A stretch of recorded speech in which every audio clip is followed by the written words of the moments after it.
હાલો રામ રામ સીતારામ જય માતાજી તમામ યુટ્યુબ ફેમિલીને મિત્રો તો કેમ છો બધા ખેડૂત મિત્રો મજામાં જશો તો હું છું આપણો મિત્ર ભાવેશ અને આજે તારીખ થઈ છે 15/4/2025 મિત્રો તો મિત્રો હું આજે તમને આ વિડીયોમાં જણાવીશ કે દેશી ખાતરનો આ રીતનો એકદમ પાલ કરી અને એકદમ મિક્સ કરી અને પછી આપણે કઈ રીતનું પલાળશું તો પલાળવાથી શું શું ફાયદા થાય છે અને કઈ રીતનું કેવું પલાળવું એની તમામ પ્રકારની મિત્રો આજે આપણે વાત કરવાના છીએ। તો સૌપ્રથમ તો જે મિત્રો ન હોય ચેનલને લાઇક શેર અને સબસ્ક્રાઈબ કરવાનું ભૂલતા નહીં અને કિસાન મિત્રો ફેસબુક પેજને પણ ફોલો કરવાનું ભૂલતા નહીં અને કટક તો મિત્રો અને કઈ રીતનું એકદમ ખાતરને આપણે પાલ કરી અને પલાળી અને પલાળવાથી શું ફાયદા થાય છે એની તમામ પ્રકારની વાત કરશું મિત્રો। તો મિત્રો અત્યારે આમાં આપણે ઘણા ખેડૂત મિત્રો ખાતરમાં માટી પણ ભેરવે છે તો માટી ભેરવો તો એકદમ ઝડપથી જે કોહાયેલું બનતું હોય છે વધારે ઝડપી સડી જતું હોય છે મિત્રો।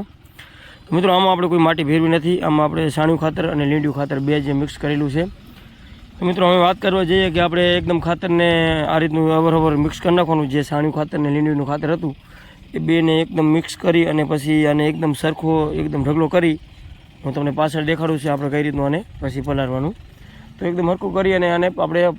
પલાળી દેવાનું છે મિત્રો। તો પલાળવાથી મેન ફાયદા થાય છે કે એકદમ જે બિયારો હોય એ બધો બિયારો બળી જતો હોય છે અને બિયારો એકદમ બધો બળી અને સડી જતો હોય છે એટલે આપણે કપામાં ભરી કે ડાયરમાં ભરી એમાં બિયારો મેન પ્રશ્ન બિયારો ઓછો ઉગતો હોય છે, ખડ આપણે ઓછું ઉગતું હોય છે તમામ પ્રકારનું ખડ, કારણ કે લીંડિયુંમાં તમામ પ્રકારનું ખડ વધારે હોય છે। અને મિત્રો આમાં આપણે બીજી વાત કરવા જઈએ તો ખાતર આપણે પલાળીને ભરી એટલે આપણા મોલને ગરમ પડતું નહીં, મેન તો એ ફાયદો થાય છે। અને બીજા નંબરમાં આપણે જ્યારે ખાતર ભરવાનો સમય હોય ત્યારે પવન એકદમ વધારે હોય છે, વંટોળ વાવતા હોય છે, તો એના લીધે આપણે ઉડીને અને બાજુના પડામાં કે બાજુમાં આપણા પડામાં ઉડીને અલગ જતું રહેતું હોતું નહીં, એટલે આપણને ભરવાની પણ મજા આવશે, મજૂરને તકલીફ પણ ન પડે, ઓલું બધું આંખમાં ઉડીને આવી જતું હોય છે। તો મિત્રો આને પલાળવામાં ખાસ ધ્યાન રાખવાનું કે પલાળવાથી જે આપણે પલાળી ત્યારે પાણી એને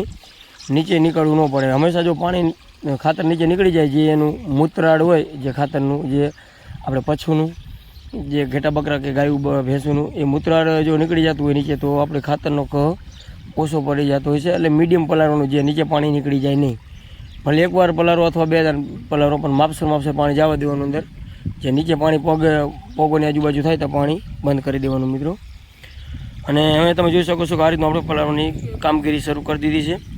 તો મિત્રો આમાં આપણે જો શક્ય હોય તો ટ્રાયકોડરમાં પણ ભેગો નાખી શકીએ છીએ, જેથી કરીને ઝડપથી ખાતર આપણું કોયલું બનતું હોય છે। અને અથવા ટ્રાયકોડરમાં અથવા આપણે ડીકમ્પોઝર પણ આપણે આમાં પીવડા 4-5 પીવડા કે જેટલું આપણે પીવડાવું એટલું પીવડાવી શકીએ છીએ, જેથી કરીને એકદમ કોયલું ખાતર સારું બનતું હોય છે।